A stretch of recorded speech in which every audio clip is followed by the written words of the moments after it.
Hello everyone, welcome back to the Calculus Fun Room.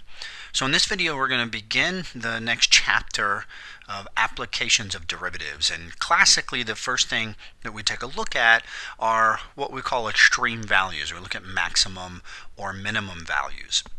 Now, in terms of applications, right, real-world applications of calculus, optimization problems, where we're trying to find kind of the optimal way of doing something, is extremely important application. So, for example, we could be looking for the shape of a can that minimizes the manufacturing cost.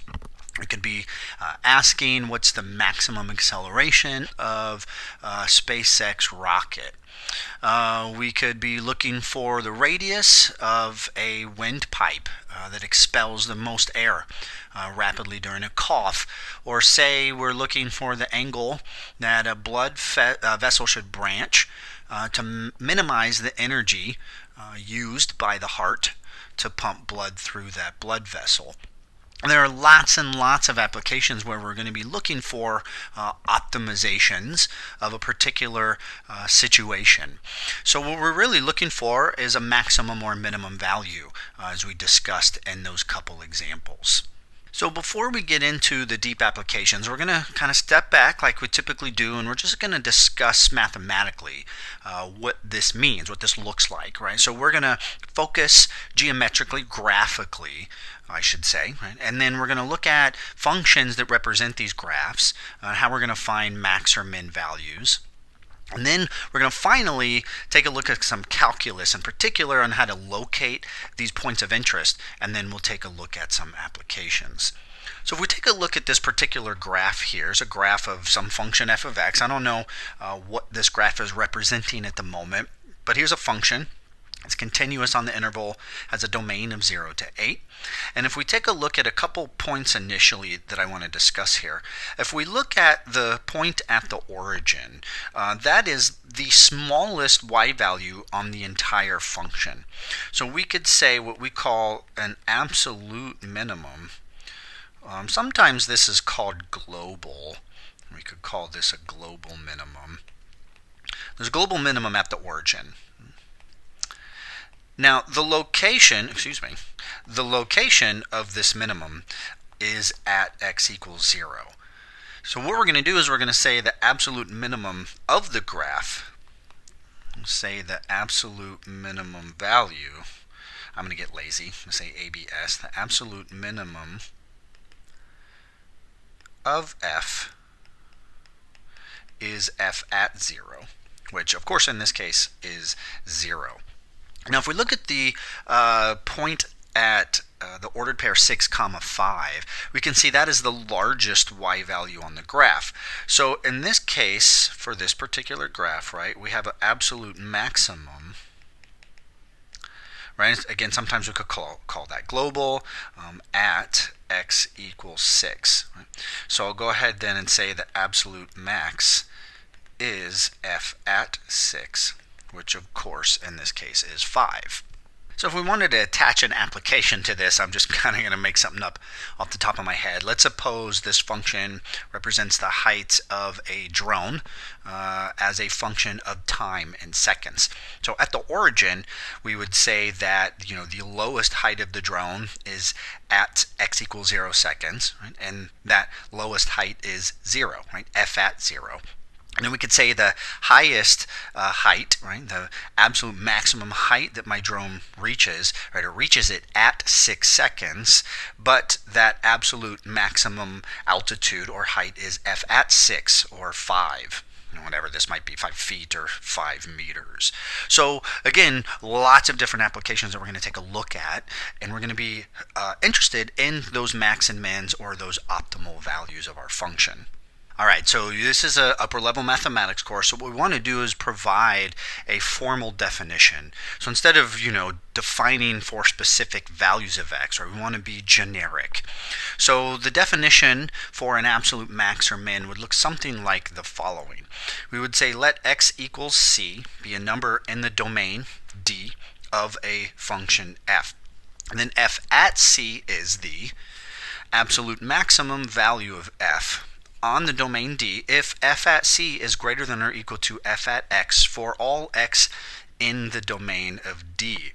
Now keep in mind here that when we say f at x, right, we're representing all values of f on the domain. So in this particular case, right, f at 0, I'm going to highlight in red, right, f at 0 was the smallest. I'm pointing to the wrong point. Let me come over here. F at 6 was the largest. So f at 6 is greater than or equal to all other function values in the domain, and that's what makes it the absolute maximum. And then the absolute minimum value of f on the domain D is f at c if f at c is less than or equal to f for all x in D. So again, that was the origin, which I already highlighted in red. So in this case, right, f at 0 was less than or equal to all other function values on the graph in the domain. So in a general definition, right, here's how we would define the absolute max or absolute min as of a function, and then looking at this particular graph to just illustrate what that looks like visually. Let's take a look at a different graph to continue to kind of abstract instead of looking at specific values, specific numerical values. Right? Let's look at something that's a little bit more general. So here's a graph of some function f. Let's say here's the function f at x, and then this is our domain x. So we just discussed absolute max and absolute mins, so we just pick back up with that conversation for a second. Take a look at this graph in particular. We can see the absolutely lowest point on the graph is at x equals a. So we could say in this case, right, f at a is the absolute minimum. And that's a sloppy u here. Right? So that's the absolute minimum. And again, we don't technically know what that y value is, right? But if we think about this for a second, whatever that y value is, right, it's right here. It's f at a. So whatever that y value is, that's f at a, and that will be the minimum y value on the graph. Now if we look at x equals d, at x equals d, we have an absolute maximum. And again, we don't technically know that y value, but whatever that y value is, right, it would be plugging d into the function. So we have f at d being the absolute maximum on that function. I'm going to get lazy and just say ditto and say max. So in this particular graph, right, at the value x equals a, f at a is my absolute minimum, and f at d is my absolute maximum. Now let's take a look at the concept of a local maximum. If we look at the point x equals b, notice the y value at x equals b, I just plotted that point in red, is the largest y value in the neighborhood of that particular point. If I grab the color blue, if I just look a little bit to the left and a little bit to the right around that point, I'm in the neighborhood, I'm near x equals b. That is like the top of a hill. And so within that particular neighborhood, f at b is a local maximum. So let's say f at b is a local maximum. Now, it is not the global, right? We already talked about the global or absolute maximum was f at d. So we're just speaking locally, right, in the neighborhood of the point x equals b. Now we could say the same thing about the y value at x equals d. So f at d is the top of a hill. We already talked about that being a global or absolute maximum, but we could also classify that as a local. So I'm going to scribble down here, f at d is a local maximum. So we have 2 points on the graph that are maximums in the neighborhood of that particular point. So again, let me grab the color blue. If I look a little to the left at f at d and a little to the right, we're saying in the neighborhood around x equals d, we have a y value that is a maximum locally. Now in a similar manner, we could also discuss local minimums. So on this particular graph, right, at x equals c, we have a y value that is the smallest. So we're like at the bottom of a valley. And again, if I'm talking about locally, I'm talking about in a neighborhood around that point. So at x equals c, we're looking local to x equals c and the neighborhood around x equals c, and that y value, f at c, is a minimum. So I'm going to come over here and scribble and say f at c is a local minimum. And then again, similarly, we can see at x equals e, that would also be a local minimum. We're at the bottom of a valley, and in the neighborhood of that point, if I look a little to the right and a little to the left, all of the y values in that neighborhood, f at e is the smallest. So again, we're saying around x equals e, we have a minimum f at d. So I'll say f at d, and I'm just going to say ditto, ditto, ditto, ditto. F at d is a local minimum. All right, I paused the video for a second there to just reorganize a couple things so I could write the definition, keep it on this same picture where we have this graph to reference. So again, this is an upper level mathematical course. We're going to go ahead then and define rigorous, right, strict mathematical definition. So we would say basically the number f at c is a local minimum value of the function f if f at c is less than or equal to f at x when x is near c. We can also say, instead of saying x is near c, we can say for x equals c contained in an open interval.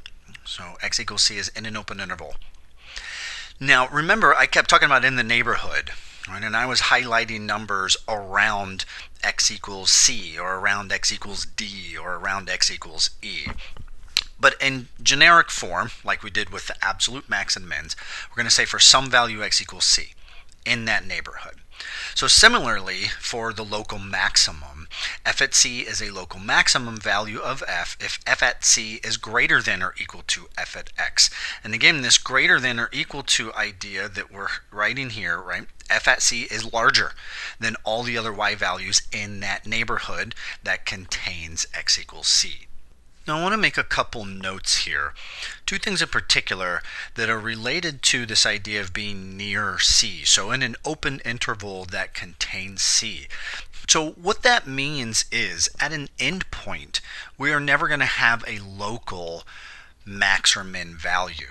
And if we look on this graph again at x equals f, we highlight in red x equals f. In order for that to be a local maximum, we need an interval containing f, an open interval that contains f. So what we really need to do is be able to look around. So we'll move a little left and a little right of x equals f. And the problem here is that the graph stops at x equals f, and we don't have any y values on the graph to the right of x equals f. So because of that definition of being near x equals c, right, in this case x equals f, right, then that will never be local. Now we can have an absolute or global at an endpoint, but for a local, we can never have that occur at an endpoint. Now, something else I want to illustrate here, kind of a second note to make. We're going to take a look at here in just a minute that local maximums and local minimums and possibly absolute max and mins are going to occur in a couple particular places on a graph. And probably the most obvious here is the slope of the tangent being 0. So if I look at x equals e here for a moment and I draw the tangent, notice the tangent line is horizontal, right? So it has a slope of 0. If I look over here, up here, where x equals d, if I draw a tangent there, right, it has a slope that is 0, right? It is a horizontal tangent. If I look where x equals c, that's a corner on the graph. So technically it's not differentiable at that point. So in a couple minutes we'll formalize this. We'll look for where the derivative is 0. We'll look for where the derivative is undefined, and those are going to be places where we have possible, we're not guaranteed, but places that will be possible max or mins on the graph. So let's go ahead and just write those notes down real quick. So there will be a local max or min will not occur at an endpoint. And I'm not going to write down the other note that we talked about because we're going to formalize that more in just a moment. Now, in both of the graphs that we drew so far, we've had the function contain all of the possible behaviors, absolute max and absolute min, a local max and a local min. And, depending on the specific function, we don't always have to have all of those behaviors. And in fact, if we think about like the square function, f of x equals x squared, right, this graph at the vertex, right, this particular example, we're going to have a local minimum as well as an absolute. So we have a local and absolute minimum of f of 0. And then there are no absolute or local maximums, right? And again, that's because the graph continues on forever and ever and goes off to infinity. If we think about the graph of y equals x cubed, so f of x equals x cubed, notice this graph goes forever down towards negative infinity, forever up towards positive infinity, and we don't have any of the extreme values. We don't have any absolute max or mins, and we don't have any local max or mins. Now, I do want to point out to you here that a kind of common mistake, when a graph shoots off to infinity or negative infinity, right, the graph grows without bound, and we're never going to say that the absolute maximum is infinity. That doesn't make any sense at all. Infinity is a concept that I go forever and ever and ever. So I could have a y value of 1 trillion. But if my graph is going off to infinity, I'm going to have a y value of 1,000,000,001. So I'm never going to I can't get to infinity, right? So if a graph grows without bound in a positive or negative direction, we can never have, right, absolute max or min. Let's take a look at the cosine function, because the cosine function is also very interesting. I'm going to do kind of a rough sketch of cosine. This isn't very precise. Cosine is periodic. Oscillates between +1 and -1. And in particular, at x equals 0, there's a maximum of 1. And then at x equals 2 pi, it comes back to that maximum of 1. And then at x equals 4 pi.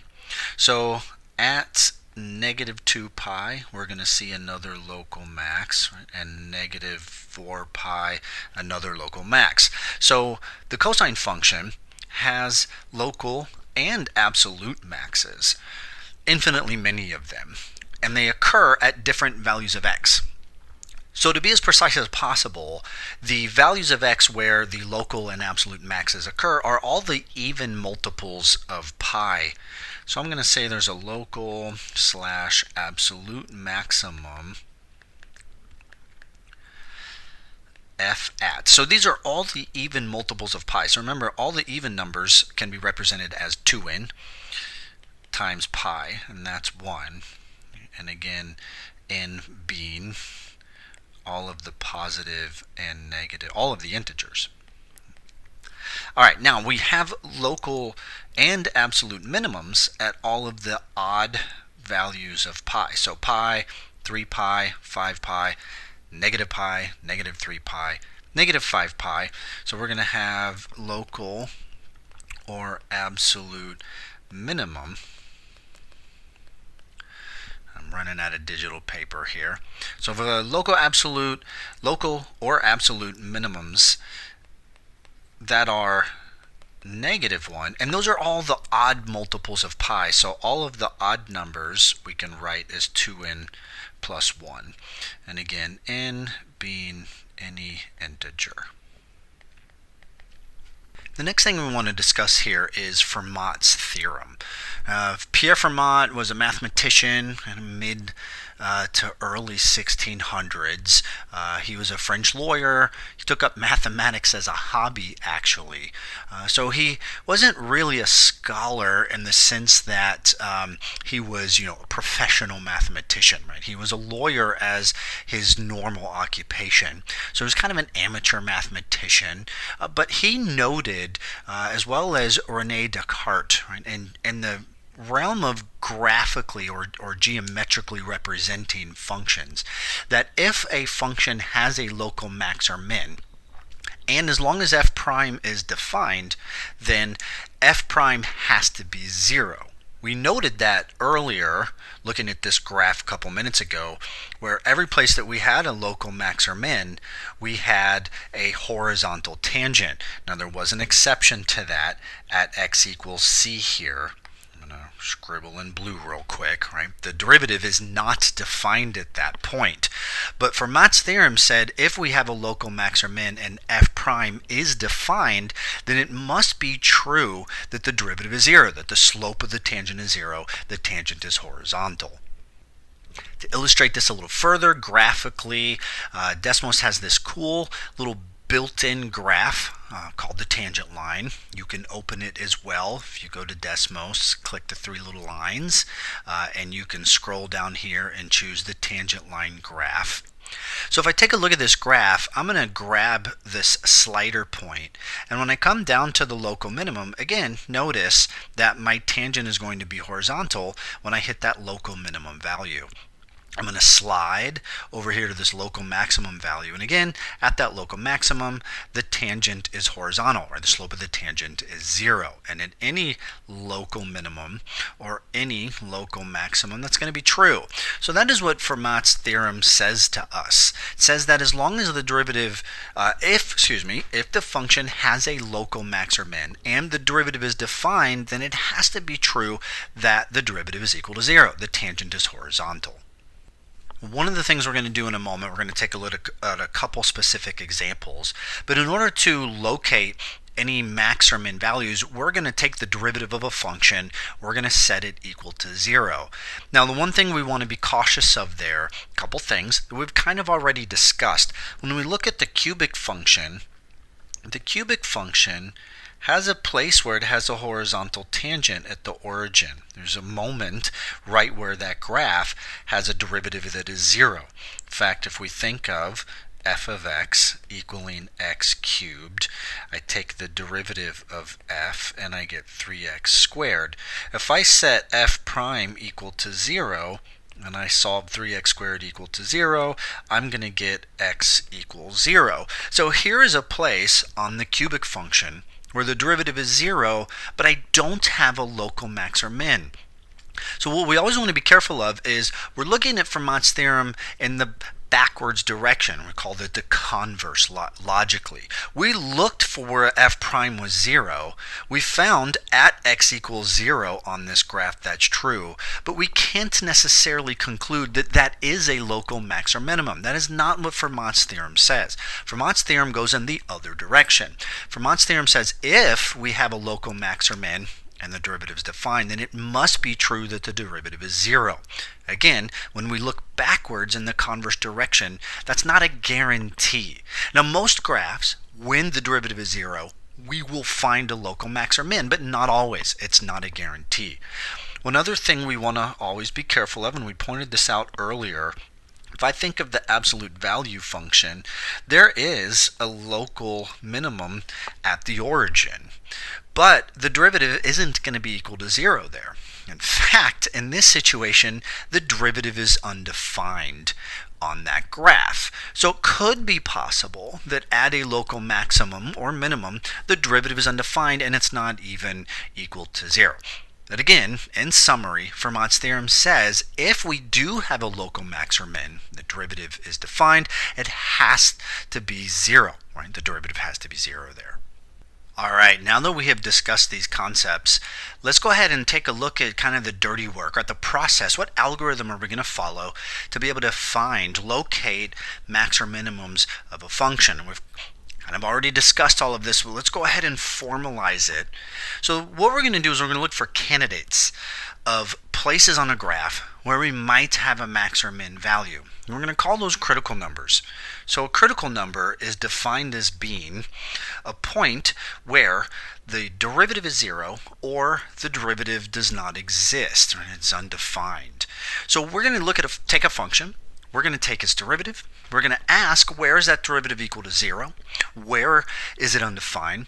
And those are going to be possible max or mins. They're going to be candidate values of max and mins. And again, what we just talked about here was a scenario where my derivative was undefined, and that turned out to be a local minimum. Here was a situation where my derivative was 0, but I didn't have a max or min. So we're going to locate these critical numbers, and then we're going to investigate a little further and ask, are those critical numbers places where we have a max or a min? Now, I'm such a visual learner, I just wanted to take a look at a graph real quick, and then we're going to look at some actual examples with some equations.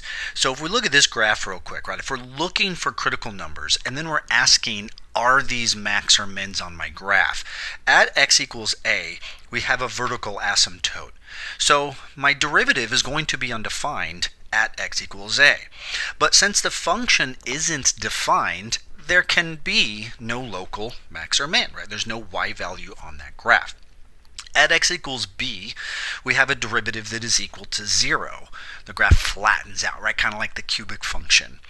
So, if we're looking for critical numbers, x equals b is a critical number, but we don't have a max or min, don't have a local max or min at that point. Now, if we look at x equals c is a critical number because the derivative is undefined at that point. Remember, derivative is undefined at a corner on a graph. So x equals c is a critical number, and as it turns out in this case, x equals c is a local maximum. The function is defined. There is a y value on the graph. If we look at x equals d is also a critical number because the derivative is equal to 0 there. There's a horizontal tangent. Right? So at x equals d, we have a critical number, and in this case, that is a local minimum on the graph. So visually, a critical number is a possible location, right, a candidate of a max or min, and we're going to have to do a little deeper investigation to determine whether the critical number truly is a max or min on my graph. So in this example, let's take a look at the function f of x equals x to the 3/5 times 4 minus x. We want to find the critical numbers of this function. So again, just like we looked at our definition, critical numbers of this function will be places where f prime is equal to 0 and f prime is undefined. So the first thing we need to do here is find f prime. So if I use the product rule, let's say in this case, so let's say I'm going to have the derivative of the first, so I'm going to have 3/5 minus 1, derivative of the first times the second plus first times the derivative of the second. So the derivative of 4 minus x is just negative 1. So let me do a little bit of cleanup here. So we're going to have 3/5 x, so 3/5 minus 5/5 is negative 2/5. 4 minus x, and then minus x to the 3/5. And because we're looking for the derivative to be undefined in one of these questions, I need to really go ahead and get a common denominator between these two expressions. So let's take a look. Right, that first expression is really that x to the negative 2/5 is really going to be in the denominator as a positive 2/5 exponent, and then this is minus, technically x to the 3/5 over 1.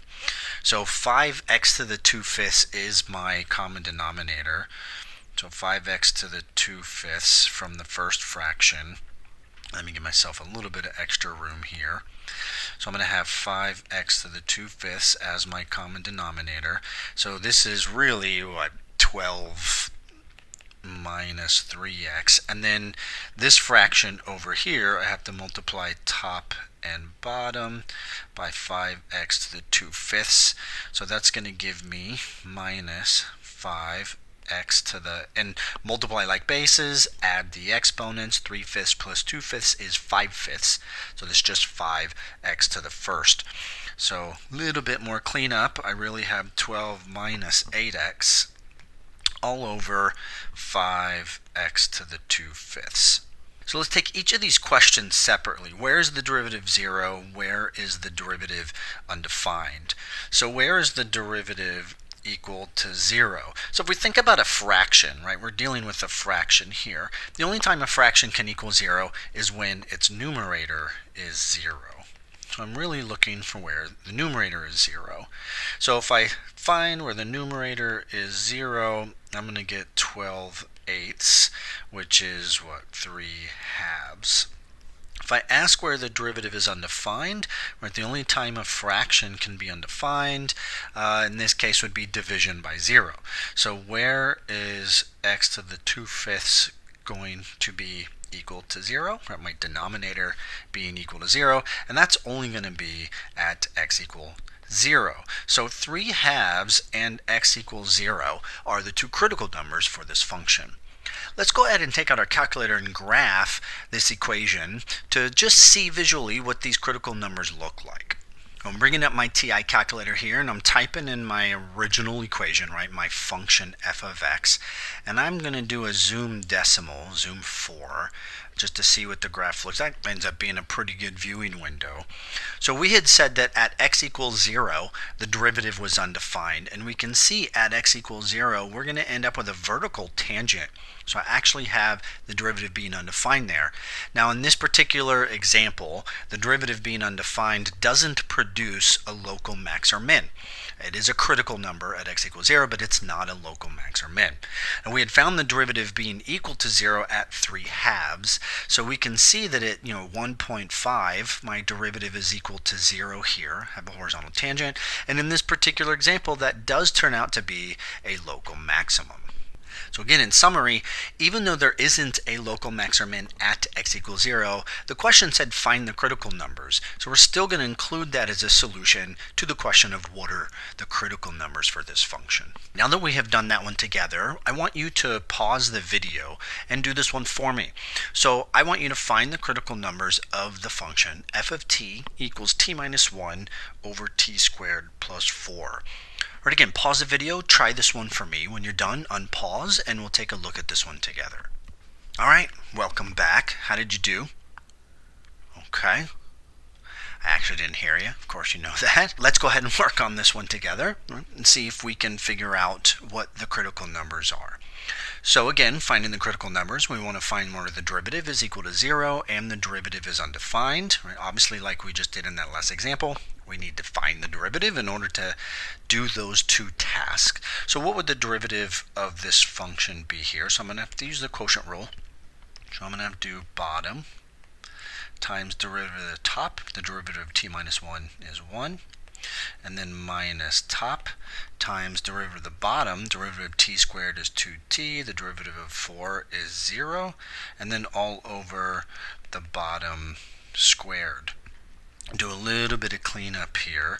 So on the top, we're going to have t squared plus 4, and then I'm going to get minus 2t squared, and then plus 2t. And I'm just distributing the 2t, and then don't forget the negative that sits here that I'm going to distribute as well. T squared plus 4.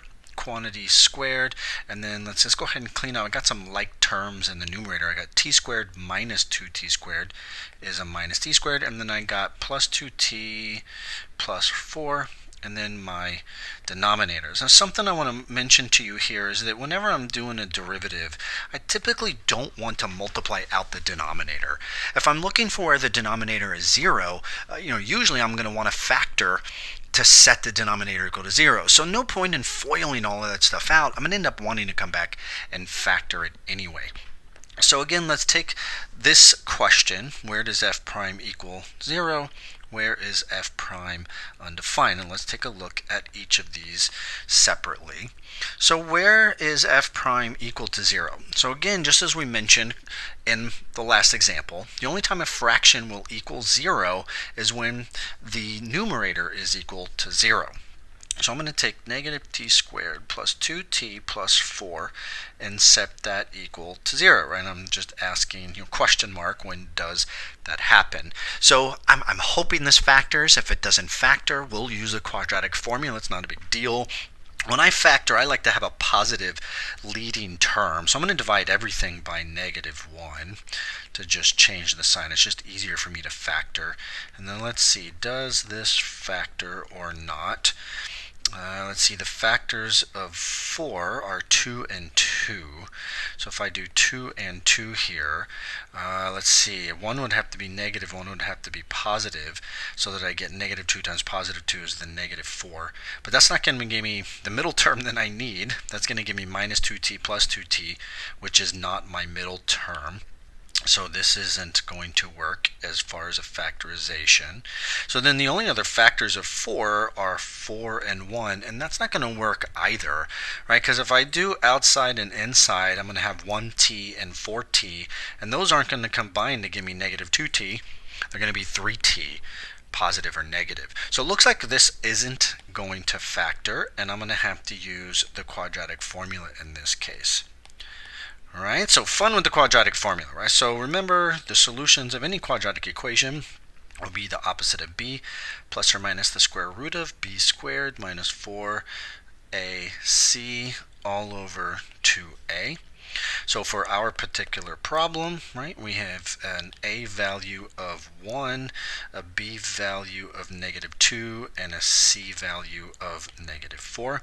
So the opposite of b, opposite of negative 2, is going to be positive 2. Square root of, so b squared, so negative 2 squared is going to be 4. And then a is 1, c was negative 4 all over 2 times 1, which is just 2. So this should clean up a little bit more. So I'm going to get plus or minus the square root of. So I'm going to get 4 plus 16, which is 20. And the square root of 20 is, what's that? That's 4 times 5. So I get the square root of 4 times 5. Square root of 4 is a 2. The 5 stays under, and I get 2. And then finally, 2 over 2 plus or minus 2 root 5 over 2. So I'm getting critical numbers here that are 1 plus or minus root 5. So I'm getting two critical values where the derivative is equal to 0. Now, the second question is, where's the derivative undefined? So I have lost my derivative on my digital paper. So there's my derivative. So the only time a fraction is undefined is when the denominator is equal to 0. So if I square root both sides of that equation, and then I subtract 4 to the other side, I'm going to see pretty quickly that that's an imaginary number. So as it turns out, my derivative is never undefined, so I don't get any critical values from that question of where's the derivative undefined. So it looks like we have two particular critical values, 1 plus or minus root 5. I want to do the same thing we did in the last example. I'm going to take out my calculator, let's graph and just visually check our work. So taking out my TI, plugging in the equation that we had, x minus 1 divided by x squared plus 4. I'm going to graph, and I see two max or mins here. So here's a place that must be 1 minus square root 5, where my tangent is horizontal, and it turns out that that actually is a minimum, right?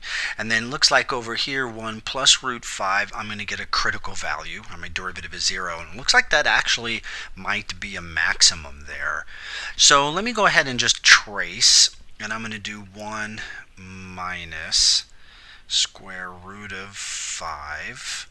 And let's see, that should take me to that place where I have a derivative of 0, and then I could do 1 plus square root of 5, and we should see that other point on the graph to the right of x equals 0, and it looks like there's the maximum there. Pulling up Desmos to graph on Desmos, it looks like here's my 1 minus root 5. So keep in mind Desmos can't give me radical values when I click that point. And then here's the other in decimal value as well. Now I just want to keep in mind, I want to be cautious here. We were finding critical numbers, and as it turns out in this example, both critical numbers actually do correlate with a minimum or a maximum, but that's not always necessarily the case like we saw in that prior example.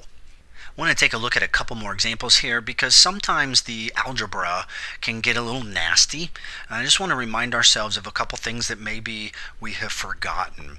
So I want to go ahead then and find the critical numbers, and I'm just going to stop writing the instructions down. All right, so let's say we have the equation f of theta equals 2 cosine theta plus sine squared of theta.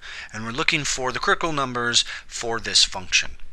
So I have to find the derivative of f in order to set it to 0 and ask where it's undefined. And remember from the last chapter, whenever we're differentiating a square of a function, it is always best to think of the function being squared in that manner so that it helps us see the chain rule.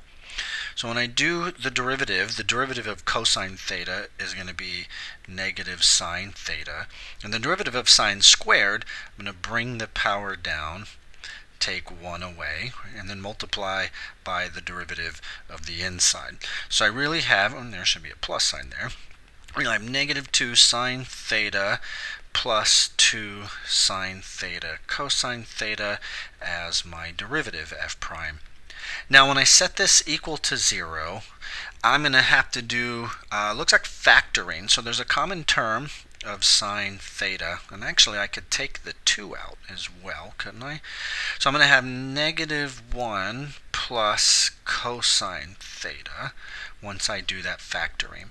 So I'm going to take each of those factors, set them equal to 0, and then solve each of those factors being 0.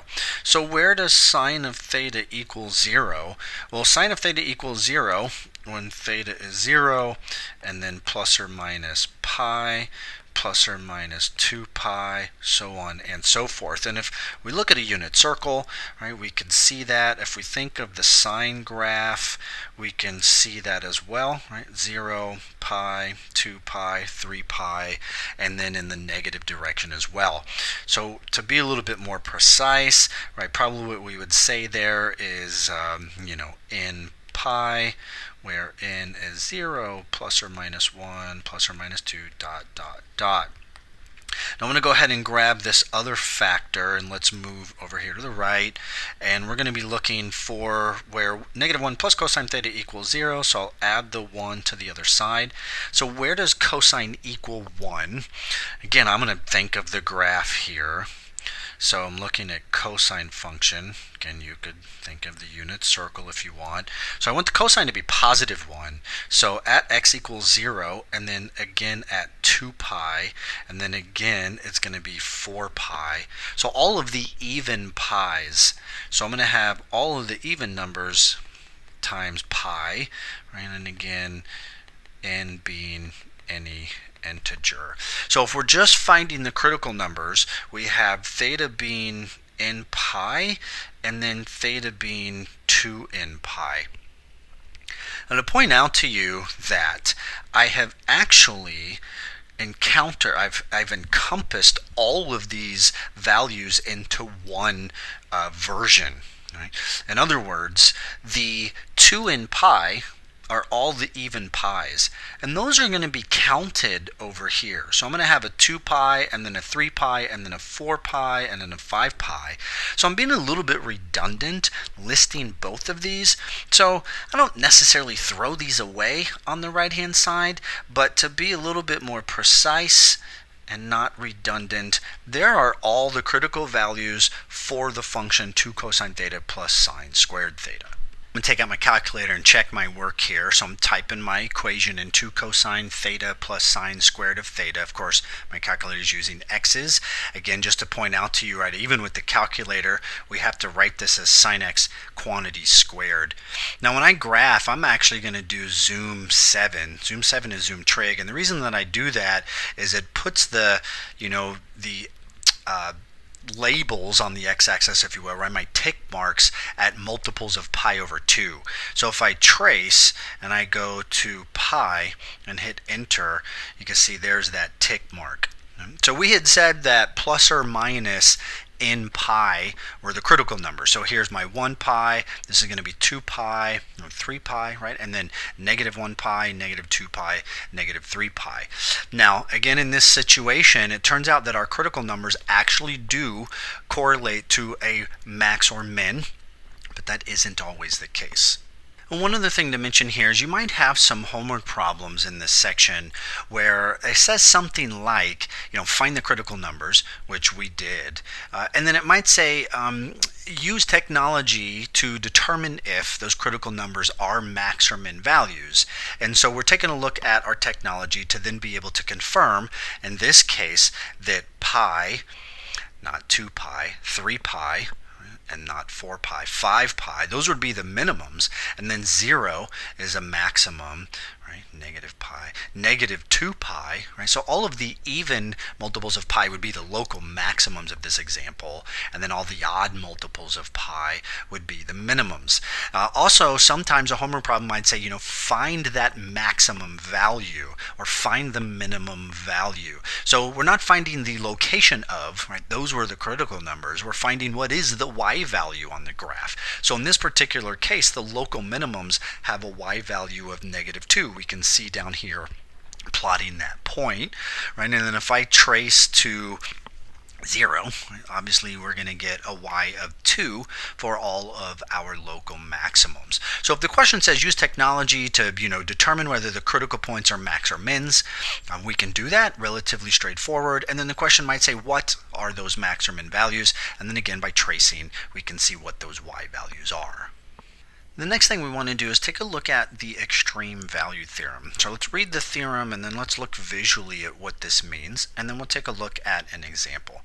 So the extreme value theorem says if f is continuous on a closed interval from a to b, then, missing an n, then f attains an absolute maximum value and an absolute minimum value at some intervals in a to b.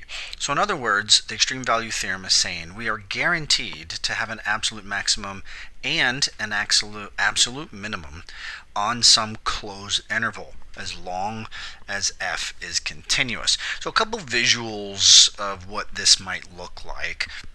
So let's say we have some function that looks like this. So again, we have a continuous function on an interval from a to b, closed interval. So my function is defined at those endpoints. That's why it's a closed interval. So in this case, we have an absolute maximum here, and we have an absolute minimum here. Let's call that x equals c and x equals d. We can have another situation where a function might look something like this, let's say. So on a closed interval from a to b, we have a continuous function. Again, closed interval, meaning the function is defined at the endpoints.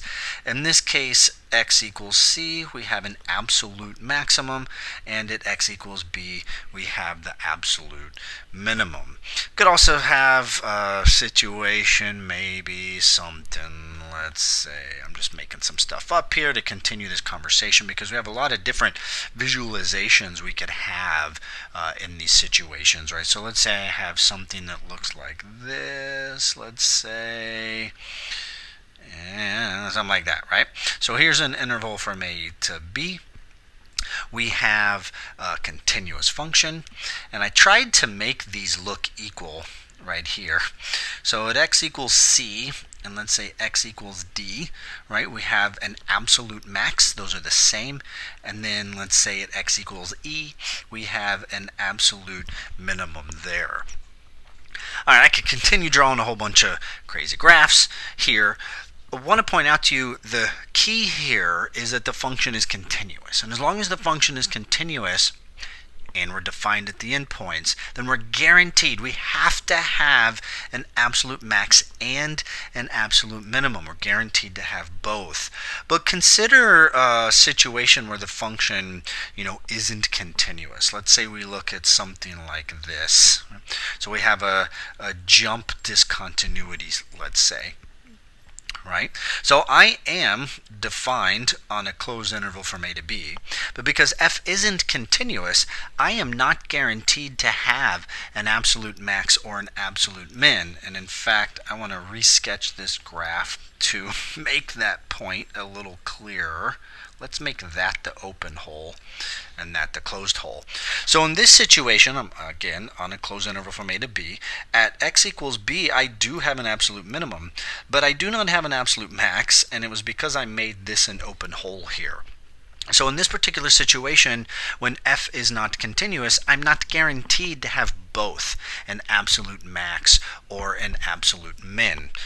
We could also kind of think of a situation like having a vertical asymptote. So let's say from A to B. Now notice in this case, I don't have a closed interval. So I'm going from A to B, but at B, there's vertical asymptote. So I don't even have a closed interval here. So we can see that when we don't have a closed interval, then I can't guarantee an absolute max and an absolute min. Now again, in this graph, I do have an absolute min at A. I don't have an absolute maximum because this goes off forever and ever all the way up to infinity. So no absolute max, but I do have an absolute min. So again, I'm repeating myself, but I just want to summarize. The extreme value theorem says as long as f is continuous and I'm on a closed interval from A to B, then I'm guaranteed to have an absolute maximum and an absolute minimum in that interval A to B. So you might be asking, why are we having this conversation? Great question. In most real-world situations, I don't want to say all, because there are exceptions, but in most real-world situations, we're looking at typically functions on a closed interval. If we think about, launching a rocket, all right, throwing a ball in the air, or something like that. We think of a projectile. So I launch a rocket, and as a function of time, there's some path to my rocket. I have, let's say, the height of the rocket as a function of time. So I'm looking at a continuous function on a closed interval. I'm going to have a absolute maximum. So I'm going to have a max height that my rocket attains, and I'm going to have a minimum height that my rocket attains as well. Let's suppose we're looking at, let's say, the revenue that we make from selling t-shirts, right? So if we sell t-shirts for $0, we're going to have zero revenue, and then my revenue might climb. Let's say it's $8, I reach a max revenue, and then at $10, some people are still willing to buy my product, but nowhere near as many as I would like. So again, here's a function that represents the profit as a function of, let's say, price x, right? So here's a profit function. And again, this function is going to be continuous. It's defined on a closed interval, and we are guaranteed to have an absolute maximum. We have a maximum profit. That's when I said this was a revenue function, I apologize. Revenue, right? So I have a maximum revenue, which is really where I want to live. I want to find that maximum revenue. And then I have a minimum revenue at 0, right? So just some quick examples I'm throwing out there to discuss why this extreme value theorem would be of relevance to us. In most applications, we're going to be existing our application, and we're going to be investigating, and different adjectives I could use there, on a closed interval. Now let's suppose we want to find those absolute maximum and minimum values. Those obviously are of interest to us. So we have this method that we call the closed interval method.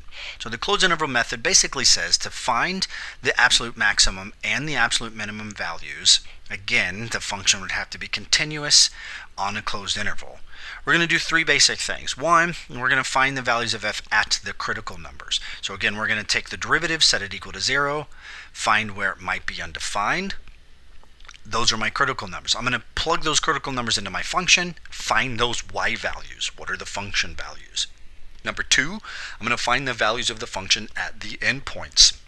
The absolute max or the absolute min, or maybe both, could exist at the endpoint. And then the third and final step of my algorithm here, my closed interval method, is to look at all of those y values and compare them. So the largest y value and the smallest y value I'm going to classify as my absolute max and my absolute minimum. In this example, let's find the absolute maximum and the absolute minimum of the function g of t equals t over t squared minus t plus 1 on the interval from 0 to 3. Now, we're looking at a function on the interval from 0 to 3, and we want to use the closed interval method in this case. Now, we can use the closed interval method as long as we have a closed interval, which we do, and as long as the function is continuous on this closed interval.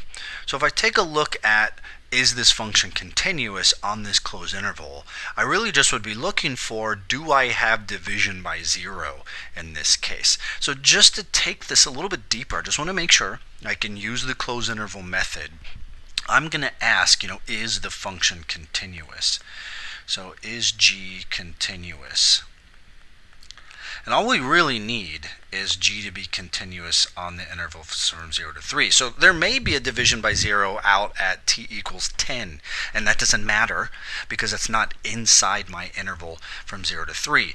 So I'm going to answer that question again by setting this equal to 0 and asking when that might happen.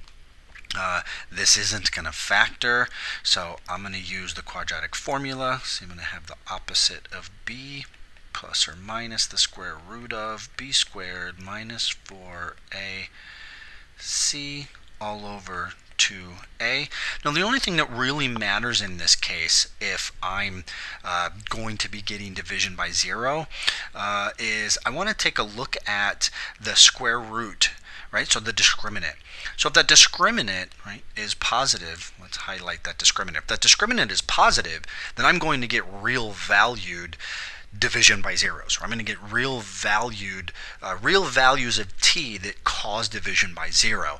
If that happens, I'm going to further check to see if they're between 0 and 3. But first I'm going to investigate this value. Notice I'm going to quickly see that -1 squared is 1 minus 4. So I'm going to get the square root of -3. So I don't have any real values where I'm going to encounter division by 0. So then we can go ahead and move on, and we can use that closed interval method. Now just to remind ourselves, what was the closed interval method? It says if my function is continuous on a closed interval, which we have in this case, number 1, find the values of f at the critical numbers. So we need to find the critical numbers, find the values of f. Then we're going to find the values of f at the endpoints, and then we're going to compare all of those together. So let's take a look at step 1. So for step 1, I'm going to need to find the critical numbers. So the critical numbers are, where is g prime equal to 0? Where is g prime undefined? So I need to find g prime first. So what is g prime at t? I have to use the quotient rule. So I'm going to have the bottom times the derivative of the top minus the top times the derivative of the bottom all over the bottom squared.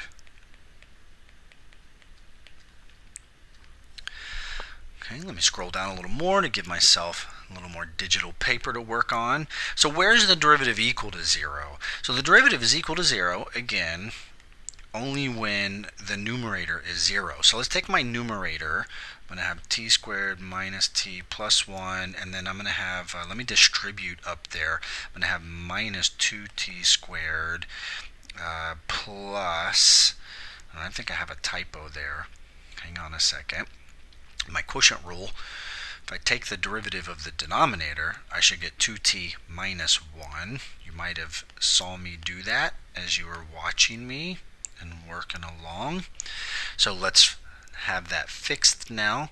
So see, I'm going to have in the numerator of my derivative t squared minus t plus 1, I'm going to get minus 2t squared and then plus t. So there's my numerator. So if I simplify, combine like terms, the t squareds, and then the minus t plus t is going to cancel. So you get negative t squared plus 1. So t squared equals 1, and then t is plus or minus 1. So there's my two critical numbers. Now where is g prime undefined? We should hopefully already know the answer to this question, that g prime will never be undefined, right? And how do we know the answer to that question? Take a look at g prime. In the denominator, we have t squared minus t plus 1 all squared. So I'm going to be setting t squared minus t plus 1 equal to 0, and we've already answered that question here. Where is t squared minus t plus 1 equal to 0? And it's not on the real number system. So we're not going to get any critical points come from this. Is g prime undefined? I'm going to say never. So we don't get any critical values there. So the only critical values we get are plus 1 and minus 1. Now remember, we're looking on the interval from 0 to 3. So the only critical value we're going to take in that case is t equals 1. Now what we want to do is find the y value at that point. And I'm going to come back and do that in a minute. So let's take a look at step 2. So step 2 is find the values of f at the endpoints. So what I need to do then is find g at 0. What is that? Let's find g at 3. What is that? So if I come back to my original equation, what was my original equation? I can just scroll back up here because my old brain doesn't remember. It was t over t squared minus t plus 1. So I'm going to have t over t squared minus t plus 1. So I'm going to get a y value of 0. And then g at 3 is going to be t over t squared minus t plus 1. And what is that going to be? That's going to be 3 over, so I'm going to get 9 minus 3, which is 6, which is 1/2. So step 3 is to compare all of those values together. So here's what I'm going to do finally. I could have done this in step 1 just to finish it, but I also need to find g at 1, because that was my critical value we got from step 1. So what is g at 1? So g at 1 was t over t squared minus t plus 1. So we're going to get 1 over 1, which is 1. So if we're comparing all of these y values, I'm comparing y equals 0, y equals 1/2, and y equals 1. So we can see out of those three values, my absolute max is the largest y value of 1, and actually, you know what, let's state this a little bit differently. Let's say my absolute max is g at 1, which is 1, and then let's say the absolute min is g at 0, which is 0. So here's our absolute minimum, here's our absolute maximum. Let's look at one last application of the closed interval method. We're finding an absolute max or absolute minimum. So in this example, we are presented with the idea that an antibiotic tablet is taken and the concentration in the bloodstream is modeled by the following function, where t is measured in hours and c of t is measured in micrograms per milliliter. What is the maximum concentration during the first 12 hours? Now, in order to use the closed interval method, remember the function has to be continuous on a closed interval. So first of all, we do have a closed interval, right? What would our interval be? Correct. The interval would be from 0 to 12, the first 12 hours. And then is this function continuous? And the answer to that is going to be yes. This function is made up of two exponentials. And exponentials are never undefined, right? Their domains are all reals. So in this case, c of t is continuous. I'm never going to get division by 0 here on that interval from 0 to 12, or ever, really. So for my closed interval method, right, step 1, we need to find the critical values. Step 2, we need to find the values at the endpoints. And then step 3, we need to compare all of those together. So let's go ahead then and take the derivative first for step 1. So step 1, let's find c prime. So I'm going to pull the 8 out of the differential process, if you will. So c prime of t, I'm going to differentiate e to the negative 0.4t. So I'm going to need the chain rule there. The derivative of e to the u is e to the u, and then times the derivative of u. So the derivative of the exponent is negative 0.4. And then the derivative of e to the minus 0.6t Again, the derivative of e to the u is going to be e to the u times the derivative of u. So there's the derivative of my expression. And I could simplify that a little bit. I'm not going to do that just at this moment. I'm going to go ahead and set this equal to 0 and simplify as I move forward. Right, so where is c prime equal to 0, and then where is c prime undefined? And remember, we had said that with exponentials, those are defined everywhere, right? If we think of any exponential function, either increases or decreases, or we're never going to get division by 0. So I'm not going to get any critical points looking for where c prime is undefined, but we should where we look for c prime equal to 0. Let's see what we get from that. So if I'm setting the derivative equal to 0, notice how I have the 8 factored out. So I'm going to set each of these equal to 0. I'm going to set 8 equal to 0, and then I'm going to set this factor equal to 0. So the factor that I'm setting equal to 0 is going to be minus 0.4 e to the minus 0.4t, and then minus a minus 0.6 is going to give me plus 0.6 e to the minus 0.6t, and I'm setting all of that equal to 0. So I'm going to go ahead and isolate the exponential the best that I can here. So one thing, couple different approaches to this. What I'm going to do, and then let's discuss both approaches, all right? So the first approach, I'm going to add the negative 0.4 e to the negative 0.4t to the other side.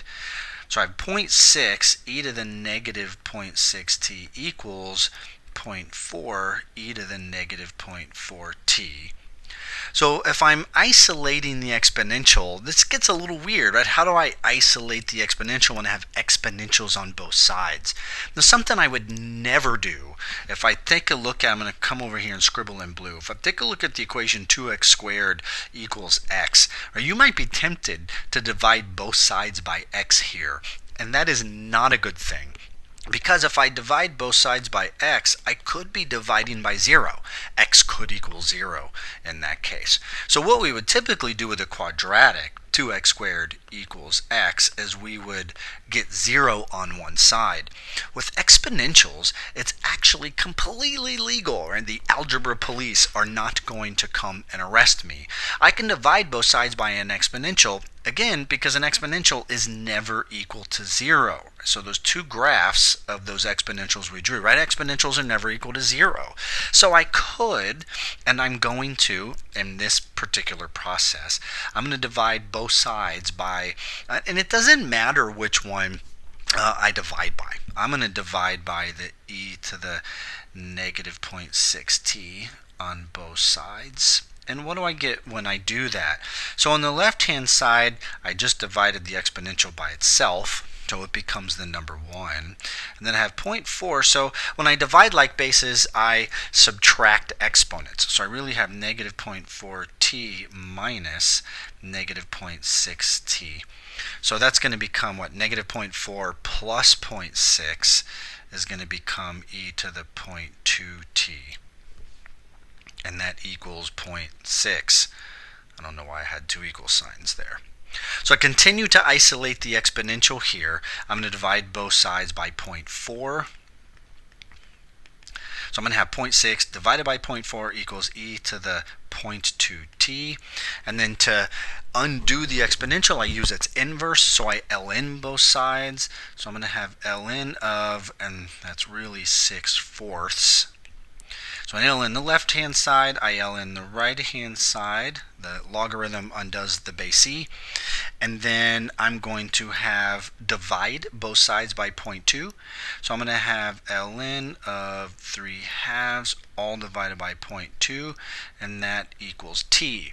So it looks like the critical value that we find is ln of 3/2 divided by 0.2 is the critical value, where the derivative is equal to 0. And I guess the one question I would have is this in the interval 0 to 12. Taking out my calculator and plugging in ln of 3/2 divided by 0.2, I'm getting around 2, right? 2.027, however much accuracy we want. So that is in the interval from 0 to 12. Step 2 of this process is to find the values of the function at the endpoints. And I guess probably, let me go ahead and do what we did last time. Let me go ahead and find the value of the function at ln of, that's going to be 1.5 over 0.2. Let's find the value of the function at that point. So I'm going to come back and lean on my technology to help me do that. Now, to make this a little bit more efficient, what I'm going to do is plug the equation into my calculator. So here's the equation plugged into my calculator, and I'm going to have the calculator plug in t equals 0 and t equals 12, and then the t equals ln of 3/2 over 0.2. Let's just go ahead and do all of that in one big step here. So if I go back to my home screen, I'm going to do second mode and quit to my home screen. This is pretty cool. I love this. I don't know if you're aware of this or not, but my calculator can do function notation. So what I want to do is take the curve y1 and I want to plug in those three different values of x. T is the letter we're using on our paper. So I'm going to do second mode, come back to the home screen. On the home screen, what I'm going to do is hit the Vars key right here. And then I'm going to arrow over. I have a y variable, so I'm going to arrow over one time to y variables. And then I'm going to hit number 1 to call out the function. And the equation that I'm using is y1. So I'm going to hit number 1 again to pick y1. And then I'm going to use parentheses to represent function notation. So I'm going to do left parenthesis, and let's go ahead and just plug in the first value of my endpoint. Right? I have the interval 0 to 12. Let's plug in 0. And there's the y value we would get is 0. And then I'm going to do this again. I'm going to hit the Vars key. I'm going to go over to y variables, call out the function y1, and again I'm going to use function notation, parenthesis. Let's do the right endpoint of 12, and then close with a right parenthesis, hit enter. So there's the y value, right, the concentration at 12 hours. And then let's go ahead then and plug in the critical value we got. Now once I've typed out y1 at 12, a little bit of a shortcut here. If I'm going to keep evaluating the same function at different values of t, I'm just going to do second enter key. It's going to call up the last thing that I did, and then I'm just going to come back and I'm going to type in ln of my 3/2. I'm going to do 1.5, and then I'm going to divide by 0.2. So that was my critical value that we had. I'm going to hit enter, and there's that y value. So we can see, comparing these three y values, at the left endpoint I have a value of 0. The right endpoint I have a value of 0.05986, whatever.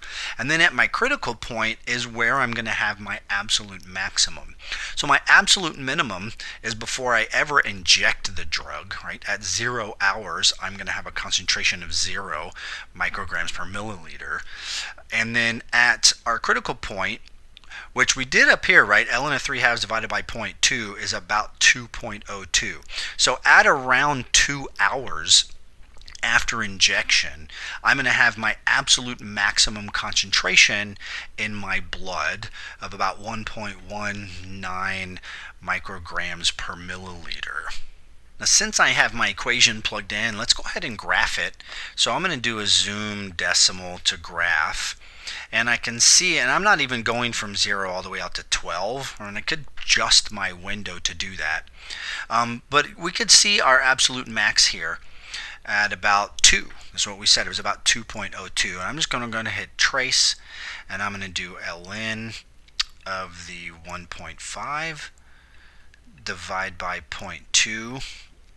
And again, there's my approximate time of 2.02 hours, and here is my absolute maximum concentration of 1.19. To wrap things up here, quick summary. The first thing we talked about was, what does an absolute max and absolute min on a graph look like? We then discussed local max and mins. We talked about Fermat's theorem and how to utilize that information to locate possible candidates of max or min values. Then we finished off the conversation, well, we didn't finish. We continued the conversation looking at how do we find critical values. So we're taking derivatives, setting them to 0, video, finding where they are undefined, and we did a couple examples to just practice some of the algebra in solving those equations. And then we looked at the extreme value theorem and the closed interval method if we're looking for absolute max or min values. Alright, I hope you had as much fun as me. I look forward to seeing you guys in the next video.